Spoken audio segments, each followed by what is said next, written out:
Over the past months, Pakistan's armored capability and the strategic narrative surrounding its tank forces have seen subtle yet meaningful developments that point to a broader emphasis on conventional deterrence and modernization. The Pakistan Army continues to rely on its fleet of main battle tanks to anchor its ground forces, with platforms like the Al-Khalid and T-85 remaining central to its armored core. Reports suggest that upgrades are underway in subsystems such as night vision, fire control, and armor protection in order to keep those vehicles viable in high-intensity conflict environments. Analysts point to procurement of spares, domestic co-production, and calibration of local industry to support sustainment. Wikipedia +1. In parallel, Pakistan's defense posture is being reshaped.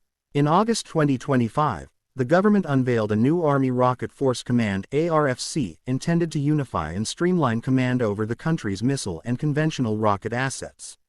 The idea is to integrate missile and rocket systems more closely with other branches of the Army in a way that supports synergistic deterrent capability. This change corresponds with a shift toward treating missile forces not simply as strategic tools but as components in conventional war planning, and it reflects an effort to project from multiple domains beyond just armored thrusts. Wikipedia. At the center of the Pakistani military leadership stands General Asim Munir, who in 2025 was promoted to Field Marshal, making him the first COAS to hold that 5-star rank while in command. The government justified this elevation by citing his leadership during recent escalations, notably the 2025 India-Pakistan conflict, which Pakistan labels Mark-I-Hawk Battle of Truth. That promotion is a symbolic and institutional reinforcement of his stature and may also reflect a desire for continuity in oversight of modernization efforts, including those affecting tank forces.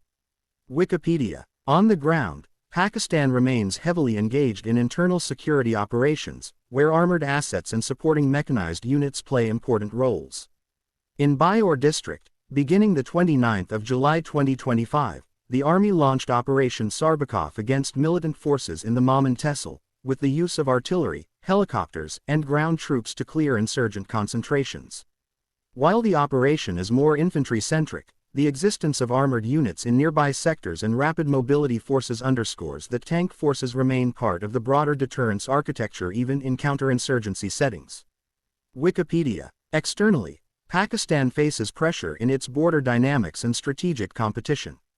Tensions with India in 2025 led to conflict escalation, and coverage of military parades and demonstrations has emphasized tanks as showpieces of strength. The Army's displays on Independence Day 2025 featured armored formations prominently, signaling resolve and capability to both domestic and regional audiences. Meanwhile, reports in defense analysis outlets indicate that Pakistan's defense planners are acutely aware of the evolving nature of anti-tank threats. Drone-delivered munitions, precision-guided missiles, and long-range sensors are being factored into modernization roadmaps. Upgrades to armor, active protection systems, and counter-UAV defenses are likely priorities to preserve the utility of tanks in a contested battlespace. YouTube +2. Hua. There is also a political dimension to these developments. The extension of the service term for chiefs of armed services was enacted in late 2024 through a parliamentary amendment, lengthening their tenure from 3 to 5 years. This gives military leadership greater continuity and potentially supports long-range planning for heavy assets like tanks and missile forces. It also suggests that civilian political actors are seeking to stabilize relations with the military by institutionalizing continuity at the top levels, which may reduce disruptions in defense procurements and modernization cycles. Reuters. At the same time, the security environment remains fluid. Militant attacks continue, such as a suicide car bomb in Banu which killed a dozen troops, and claims by militants of deadly assaults near military checkpoints. These threats push the Army to refine its defensive posture, and armored units, even if not directly targeted, must adapt to operating in an environment with asymmetric threats, ambushes, and IEDs. In regions near conflict zones, armored columns must be supported by strong reconnaissance, electronic warfare, and infantry screening to mitigate vulnerabilities. AP News. AP News. Thus, the story of Pakistan Army tanks today is not just about steel and firepower, but about integration into a shifting defense doctrine. Tanks remain central to conventional deterrence, but their role is being supplemented by missile forces, command reorganization, and modernization of supporting systems. Emerging threats require upgrades in protection, sensor fusion, and countermeasures. Leadership continuity and institutional reforms offer a more stable environment for long-term capability development.